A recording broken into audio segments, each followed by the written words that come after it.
Thank you to the Chief Constable for giving us the briefing today and bringing us up to speed with the investigation. I think that it is so important in moments like this that we stand united, and we do stand here united as one voice in our condemnation against this horrific attack on a police officer, someone who's part of our community. And I think that the most powerful message that we as political leaders can do is to stand with the Chief Constable today, to stand with the police service and to say this is not good enough, this is an attack on all of us, this is an attack on our community. And finally, the only other thing that I would want to say today is that my thoughts very much remain with the family. This is a family who are going through a trauma. These are a family that are sitting at a hospital bed. This is a son who's witnessed his father being attacked in this callous way. So my thoughts are very, very much with John's family today. On behalf of my own party, I would like to extend to the Chief Constable and his colleagues, and of course to DCI John Caldwell and his family, our thoughts and prayers at this time. We continue to pray that DCI Caldwell will make a good recovery from the terrible injuries that he has sustained, and also to say to all of those very brave men and women who each day serve our community so faithfully and with great courage, that we all stand with you. You have our continued support. But words are good. We also need to ensure that the PSNI has the resource that it needs to carry out its job effectively, and we will work together as parties, engaging with the government to ensure that that resource is made available to the Chief Constable and to the PSNI, and we hope to have the opportunity to do that in the coming days. I would also say to the evil people who carried out this heinous attack, and to their organisation, you are not the future of this place. We stand against you. The murder of police officers and the attempted killing of those who serve our communities in Northern Ireland was unacceptable when my cousin was the first RUC officer to be murdered by the IRA in 1970. Loyalists have also killed police officers. It was never acceptable, and it is not acceptable now. It will not be tolerated, and we stand foursquare with the police to ensure that those who have been responsible for this attack are brought to justice, and that they do not dictate how this place moves forward for the future. Today, all 5 political parties in Northern Ireland are standing shoulder to shoulder with the Chief Constable, and indeed all of the brave men and women of the police service of Northern Ireland. All 5 parties are utterly united in rejecting terrorism and standing up for the rule of law and democratic principles. That's the only foundation on which this society can work. We are determined that those responsible will be brought to justice, and indeed that the police have the resources that they need to do their job properly. The immediate family of John Caldwell are very much in our thoughts, as are the wider police family themselves.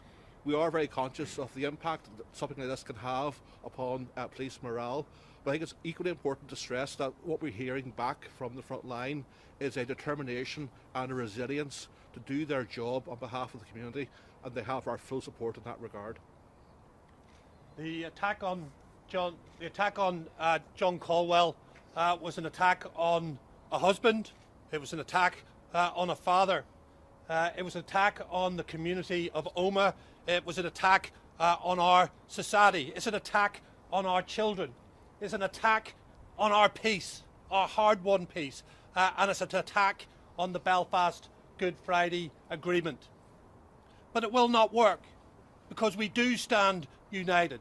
And as the leader of the Ulster Unionist Party, I stand with the leader of Sinn Féin, of the DUP, of the Alliance Party, of the SDLP.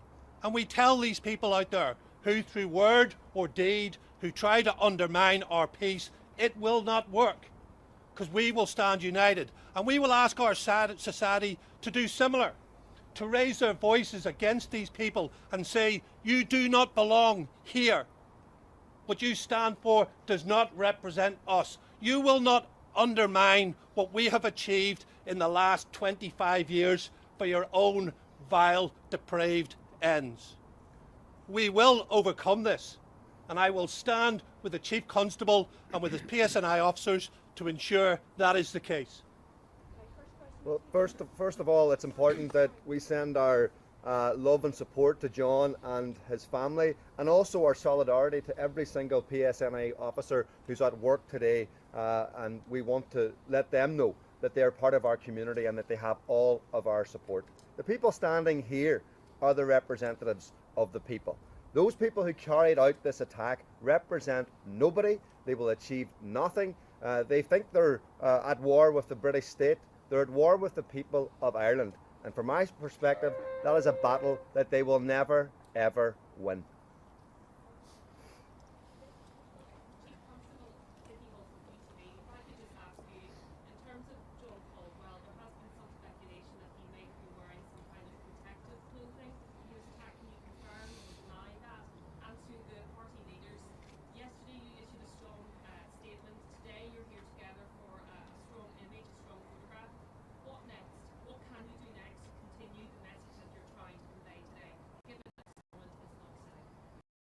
Well, certainly in relation to protective equipment, that has been something that's briefed. I'm assuming not.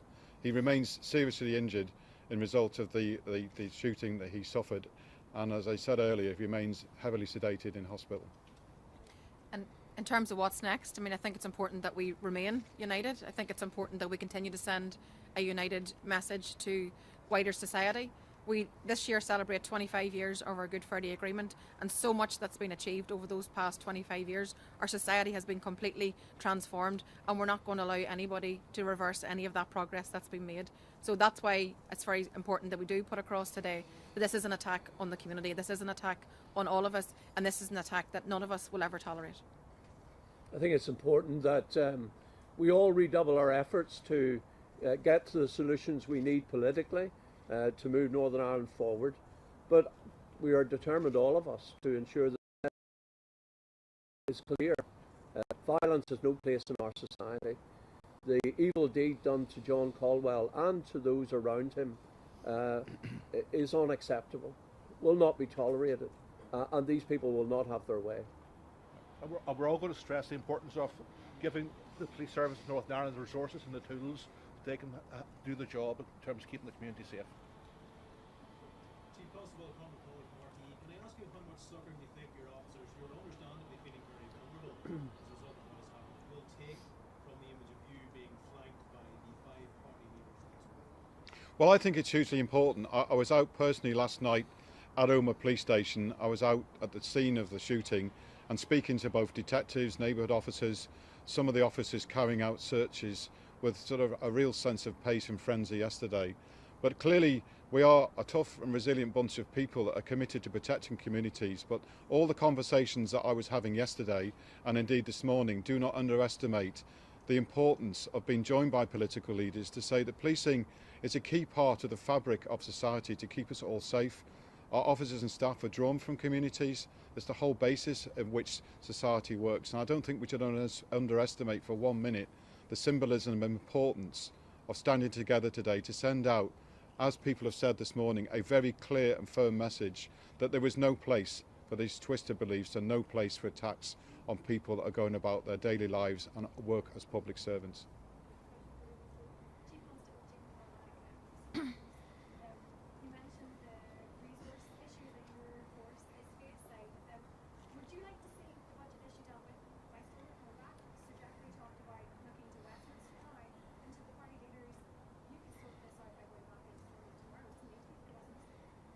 Yeah, well, certainly what happens next in terms of local and national politics is a matter for politicians. From the point of view as the head of this organisation, we would welcome support to keep us at the level of officers we've got, but actually to take us back to where we were a year ago. We've rehearsed a number of times. We're over 300 officers down as we speak. We've got enough people at the moment to continue the pace and momentum of this investigation. But in a year's time, if our budgetary situation isn't addressed, I would be far more concerned about our resilience and capability to keep up the pressure against the terrorist organisations to keep all of our communities safe. And we're in active dialogue both with local and GB political leaders. I think it's worth saying that security is also a Westminster responsibility. Justice is devolved, security is still dealt with by Westminster, and therefore we do look to the UK government to honour the commitments they gave in New Decade, New Approach, to help with the funding of the recruitment of police officers. We heard from the policing board this morning. They continue to sit, they continue to meet. They have a political responsibility as well and continue to exercise that function. So we don't have a vacuum in the sense that the resource can be found, must be found, and the police must have what they need, not only to tackle terrorism, but to continue to keep people safe across our communities. Can I just say on that one point, look, it's clear we have differences of opinion about how and when we get Stormont back up and running. I'd like to see it back tomorrow, and hopefully we'll resolve all of that. But the one thing that unites us today is our absolute revulsion about what happened to John Caldwell, and our determination not to be dragged back. We will keep going forward. Political differences aside, we're not going to be put off the course that we're on. Stephen Murphy, Sky News Chief Constable. Given that we've heard grumblings of discontent and potential violence among loyalist paramilitaries for quite some time now, do you have any concerns of any potential retaliatory action from those groupings, or indeed more dissident Republican activity ahead of the Good Friday Belfast Agreement anniversary?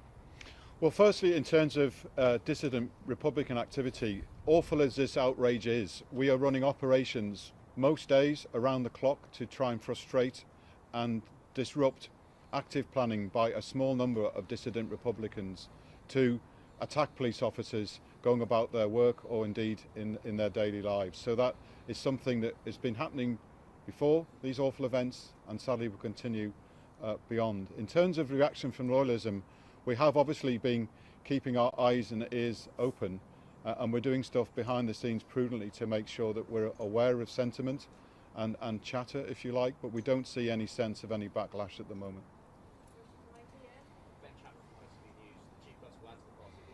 Do you think the threat against police officers is increasing in Northern Ireland? Do you think the lack of political leadership in Stormont is making that threat worse? Well, the threat level at the moment was changed last spring, so it always has stood the case that an attack was highly likely. Sadly, on this occasion, the terrorists have struck home and have seriously injured one of our colleagues. We have dealt with a number of plots recently, some of which have come to fruition before Christmas, which fortunately haven't seen police officers killed or seriously injured. But we are working around the clock to try and disrupt the terrorist activity. We remain concerned at the tempo and we're working closely with other security partners to make sure we remain on the front foot. And I think the symbolism today, the loud voice of condemnation should reach into communities and isolate these small number of people that are going about their evil ways. There is no place for this.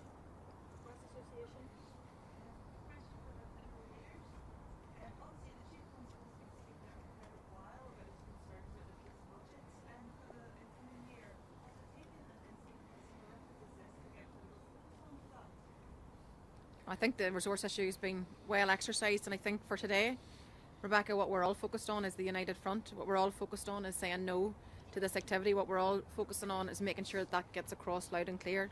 We've had some more conversations today around resources. We will carry that conversation forward. It's very, very important. We're all entitled to have good community policing. We're all entitled to have that in our communities every day, being part of the community, because these are police officers are people who live in our communities, who go to football grounds, who train youngsters, who are part of everyday life. So it's really, really important that that's properly resourced. So for us, I think today it's about the united front, but let's continue the conversation around resources. And if I could say on behalf of the outgoing Justice Minister, Naomi Long, the issue around the justice budget and indeed police resources has been something that has been flagged in relation to this year's budget, and it's important to stress that next year's budget has not yet been struck either by a devolved executive or via the Northern Ireland office. So clearly there is a job of work to be done in terms of lobbying to make sure that the importance of this aspect is fully understood by those who will eventually take the decision, whether it's in Belfast or in London. And indeed the issue was raised during the budget debate in the House of Commons with the Northern Ireland office about the need to support the police, about the need to honour commitments made by the UK government in New Decade, New Approach, and we will continue to press that with the government.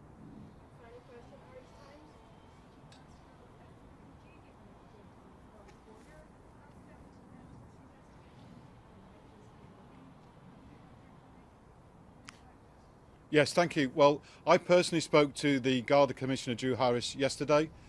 He has been very forthright in both his personal support, because from his previous career he knows John well, so there's a slightly different dimension to this, but absolute assurance he has stepped up patrols in the immediate border area to complement some of the activity that we're doing at the moment. But I have complete assurance that he stands strongly with us and is forthright in his condemnation both of this attack, but also making sure that his officers are working in lockstep with us to try and frustrate further outrage and make sure we bring the people that have committed this attack to justice.